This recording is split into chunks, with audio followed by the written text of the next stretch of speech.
Welcome into a late night edition, Saturday night edition of the Arizona State Sun Devils Insider Podcast. My name is Kevin Hickson. I am your lead beat writer for the Arizona State Sun Devils on SI, and I wish I could give you better news, Sun Devil fans. You know the drill. Sun Devils lose in heartbreaking fashion, 24-20 to the Mississippi State Bulldogs. It was an unfortunate game. There are a lot of points of contention that fans, media, and everybody else in between can look at. Many errors that were made. A first half that was very, very uncharacteristic of a Kenny Dillingham team. There were so many things that were not great when you look at that game, but I kind of wanted to dive into some of those things. I kind of wanted to dive into reasons to be optimistic even through the tough loss as well. So let's get into it without further ado. So, first off, obviously, Sam Levitt had probably the worst game of his collegiate career, probably of his football life. He went 10 for 22 for 80 yards, and I actually think 82 yards, and he threw two interceptions, including the one that sealed the game. I think that his arm was hit on the interception, but he just looked rattled the entire night. Coach Dillingham did talk about how it's his responsibility to put Levitt into more comfortable positions to get him into more of a rhythm. And Mississippi State's defense just had Arizona State's number for much of the night, at least when it came to Levitt. The offensive line did many favors to Levitt this week again, despite four starters from last season's offensive line returning. He was running a lot. He was having to improvise a lot. There wasn't a lot of action from the receivers outside of Jordan Tyson. Cameron Harpole was the only other player to grab a reception in this game. Not Shimon Mateer, not Jaron Hamilton. There were a couple of plays where Hamilton looked like he could have come down with a catch, but I believe Levitt underthrew one of them. So Malik McClain could have come down with a couple. Levitt overthrew him on a couple. So it was just a disjointed night from the passing offense as a whole, and that was unfortunate. Kind of happened last year as well in the Mississippi State game. Something that they'll have to go back to the drawing board to address. One of the other things I just wanted to talk about the contrast between halves. First half, that looked like a Herm Edwards coach team. I can't even sugarcoat. They were undisciplined, more procedural penalties, giving up big plays, defenses giving up big plays, completely lapsed in coverage. The offense not responding well to pressure, to crowd noise. It was just very reminiscent of the Herm Edwards era. Second half, that looked like an Arizona State team that we saw last year. They didn't put their best foot forward, but they put a great foot forward, and they looked very, very strong in the second half. Marcus Arroyo did a phenomenal job of making adjustments on offense. Brian Ward, for the most part, cleaned up the defense outside of one select play, but it wasn't enough to win the game, and that's unfortunate. So, what were some of the reasons why they lost the game? Obviously, the slow start, but to me, one of the reasons why they lost the game was because of the defensive substitutions that were in play. Justin Watley, one of the key edge rushers on the Arizona State front seven, did not play.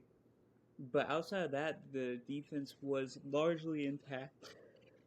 Max Watson didn't play either at defensive tackle, but the front seven did their job. Keyshawn Elliott was flying all over the field. CJ Fight made some phenomenal plays at the line of scrimmage, as a typical game record that he is. The defensive backs largely did their thing as well. You can point to those three plays. I believe Blake Shapen completed 19 passes for 296 yards.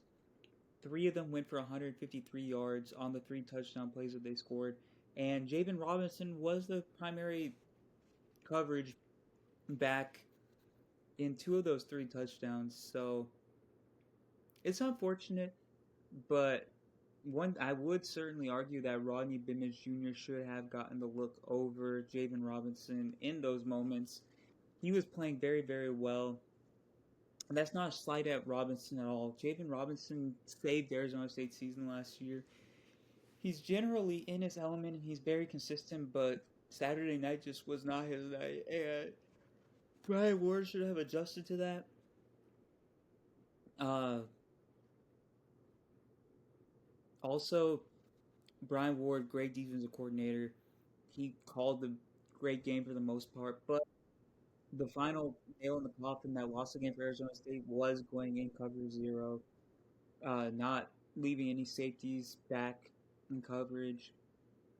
That just left the door open for another massive Mississippi State touchdown, and especially after what we saw earlier in the game, I'm a little surprised that they went back with that. But that's just me.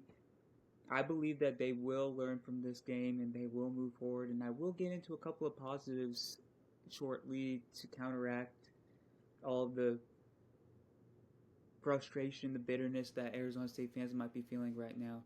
I sympathize for you, Sun Devil fans. But one of the other things to close things off for why they lost the game, I know that this is maybe a trivial one, but I feel like they should have gone for it on 4th and 1 at the goal line, 4th and goal at the 1 yard line. I think with the way the run game was operating, that they could have schemed a perfect run down the middle, and even if Mississippi State stacked the box, still probably a good chance that it succeeded. But I get the process behind kicking it instead. I really do. Now for the positives. I wanted to talk about the running game. Tyson Brown, a Mississippi native, exited the game very early on. He only took 2 carries, and Kyson Brown, Kanye Udo, the second and third running backs on the depth chart, effectively stepped up in a massive way. Kanye Udo really started getting the offense going late in the first half, especially with a 21-yard run that he secured. He was very, very consistent. He was running downhill. He was finding holes. He was running with an edge. He looked quicker than many, I believe, anticipated him to. And Malik Brown is just a revelation. He is potentially the face of an Arizona State offense that ends up turning out elite. Obviously, we didn't get that side of the elite side of the Arizona State offense tonight, but if he continues to play that way, it's hard to see Arizona State not putting up 35 plus points a night in Big 12 play. I really can see it. Now for the other positive that I saw, I mentioned it briefly a little bit earlier, but the front seven looked phenomenal for Arizona State. The run defense continues to be the stalwart of this team. They only gave up 2.5 yards per carry, I believe, during the course of the night. And a lot of that had to do with Jacob Richkangaika, with CJ Fight, with Cyrus Fiaseu, all the players that I brought up. 2.2 yards per carry, 30 carries for 66 yards. And this Mississippi State rushing attack came into the game being viewed as just as good as Arizona State's rushing attack, if not better. So the way they held up was phenomenal. The passing defense, the secondary, largely held up outside of those 3 select plays, but big plays beat you. If you can't stop the big play, you're probably going to lose the game. And that goes for all levels of football. And I believe that the Sun Devils season is far from over. This was obviously a C- performance from overall, taking both halves into account. This does not mean the end of the season. It just means that they're probably going to slip in the AP poll that comes out on Sunday morning. It means that they are going to have to go back to the drawing board. They're going to have to get their mojo back against Texas State, and they're going to have to start Big 12 play against Baylor strong. But losing a non-conference game does not lead as a segue into a disastrous season. I do not believe that will be the case. I have faith in Kenny Dillingham. I have faith in Sam Levitt, and I have faith in the roster as a whole. And Sun Devil fans, keep your heads high. as much as you can. It's not the end of the world for the Sun Devils season. I still believe that they can salvage things, possibly even turn things around and have another 10-win regular season. Only time will tell, but I just wanted to do a little ranting about the game, why they lost, what are some positives to look forward to, and thank you so much for tuning in once again to this late night edition of the Arizona State Sun Devils Insider Podcast. And thank you so much for all of your support, and I will see you on Monday morning.